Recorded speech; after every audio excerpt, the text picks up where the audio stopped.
ఇప్పుడే జీ5 app download చేయండి. చూడండి మీ ఫేవరెట్ టీవీ షోస్ ఎప్పుడైనా ఎక్కడైనా. కౌశికి వదిన కడుపులో పెరుగుతున్న బిడ్డని చంపాలని మనమనుకుంటున్నాం కానీ కౌశికి వదిన మనసుని చంపటానికి సురేష్ అన్నయ్య దివ్యాంకతో వచ్చాడత్తయ్య. ఇది చూస్తే చాలు వదిన మనసు ముక్కలవ్వడం ఖాయం. అన్నయ్య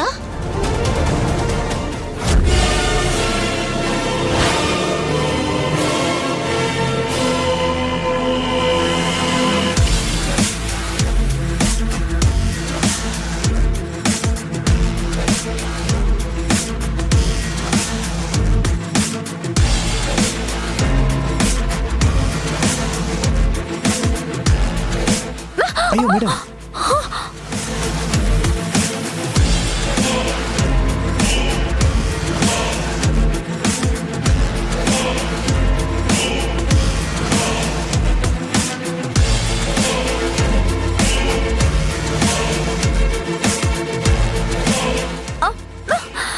ఓకేనా మేడం?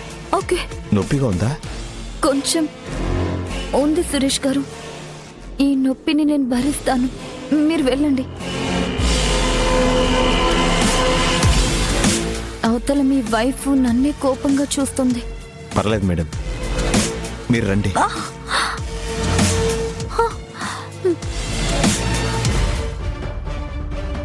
అదేంటి కౌశికి, అతను అచ్చం నీ భర్తలానే ఉన్నాడు.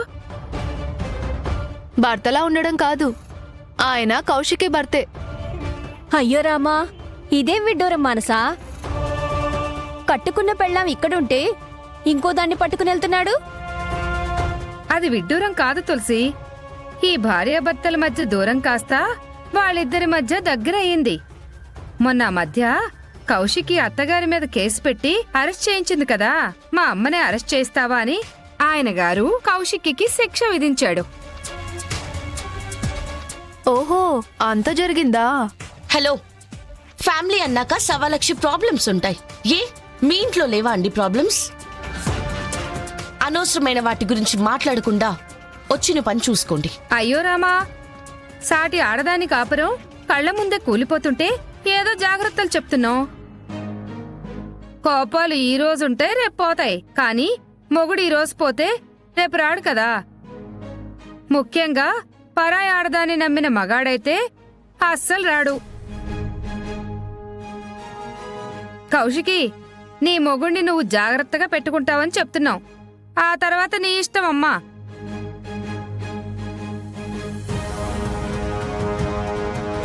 వదినా, అక్క, సురేష్, ఏంటి సురేష్ ఇది? మాధురి రిసెప్షన్. ఇది మనింటి ఫంక్షన్ సురేష్. నువ్వు ఆ దివ్యాంకతో రావడం నాకు నచ్చలేదు. నువ్వు ఈ దివ్యాంకతో అలా తిరుగుతూ ఉంటే చూసేవాళ్ళు ఏమనుకుంటారు చెప్పు? అసలు ఆ దివ్యాంకని ఫంక్షన్కి ఎవరు పిలిచారు? దివ్యాంకని ఎవరు పిలిచారనే దానికంటే ముందు ఇది మన ఫ్యామిలీ ఫంక్షన్ అనుకోవడానికి నన్నెవరు పిలిచారు కౌశికి? నన్నెవరూ పిలవలేదు. దివ్యాంకని నిష్క పిలిచింది. దివ్యాంక నా బాస్ కాబట్టి ఆవిడ నన్ను పిలిచింది. ఆవిడ పడిపోబోతుంటే పట్టుకున్నాను. నడవడానికి ఇబ్బంది పడుతుంటే సాయం చేస్తున్నాను. అందులో తప్పేముంది? నా బాస్కి నేనేం చేయాలో అది చేస్తున్నాను. నీలాగా అబద్ధాలు చెప్పి అరెస్ట్లేమీ నేను చేపించలేదు కదా. ఎందుకు సురేష్ అలా మాట్లాడుతున్నావు? అసలు నేను ఎవరితో తిరిగితే నీకెందుకు, ఎలా తిరిగితే నీకెందుకు? సురేష్, అన్నయ్య మా అమ్మని అరెస్ట్ చేయించి జైలుకి పంపినప్పుడే నీ మీద నాకు విరక్తి కలిగింది. అరెస్ట్ చేయించడమే కాకుండా నాకే పాపం తెలియదు అన్నట్టు అబద్ధాలాడినప్పుడే నాకింకా ఎక్కువ అసహ్యం వేసింది. అప్పుడే నిర్ణయించుకున్నాను, నా నుంచి నువ్వు భర్త స్థానాన్ని కానీ భర్త ప్రేమని ఆశించే అర్హత కోల్పోయావని. సురేష్, అన్నయ్య అంత పెద్ద మాటలు మాట్లాడకండి అన్నయ్య. అసలు వదినకి ఏ పాపం కూడా తెలీదు. చూడు జగదాత్రి, ఇది నా పర్సనల్ ప్రాబ్లం. దయచేసి ఇందులో మీరు జోక్యం చేసుకోకండి. బావగారు, చెప్పాను కదా, ఇది నా పర్సనల్ ప్రాబ్లం.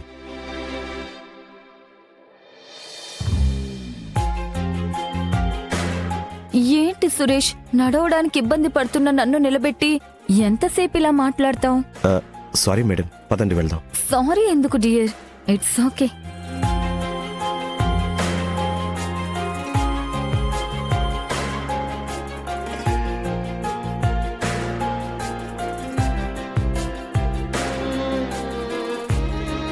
కంగ్రాట్స్ మాధురి.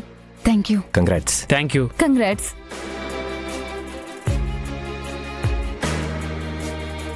వదినా, అన్నయ్య కోపం లేదో మాట్లాడేశాడు వదినా. అయినా అన్నయ్య గురించి మీకు తెలీదా? దాత్రి, ఆ దివ్యాంకే ఇదంతా ప్లాన్ చేసినట్టుంది. కావాలనే అక్కని బాధ పెడుతోంది. అన్నిటికన్నా ముందు అత్తయ్య అరెస్ట్ విషయంలో నా తప్పు లేదని నిరూపించుకోవాలి. అప్పుడే సురేష్కి నా మీద ఉన్న కోపం తగ్గుతుంది.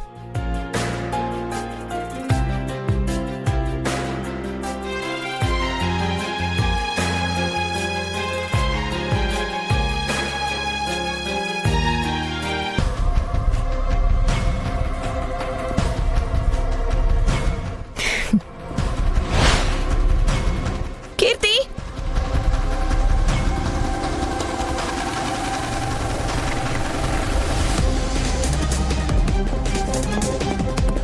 కీర్తి,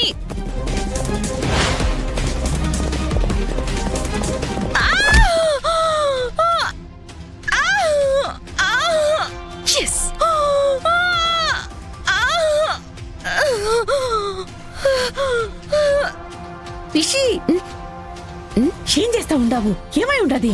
ఓ పొట్టెలు నూతులు ఇంకా వదలలేదా? ఇదంతా నా ఊహ.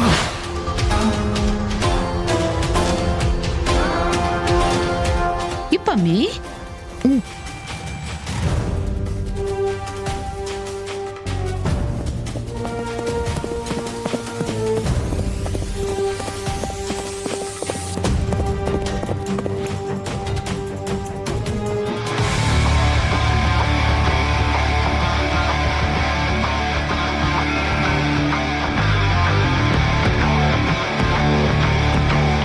జగదాత్రి, మీరు లోపలికి వెళ్ళండి వదినా.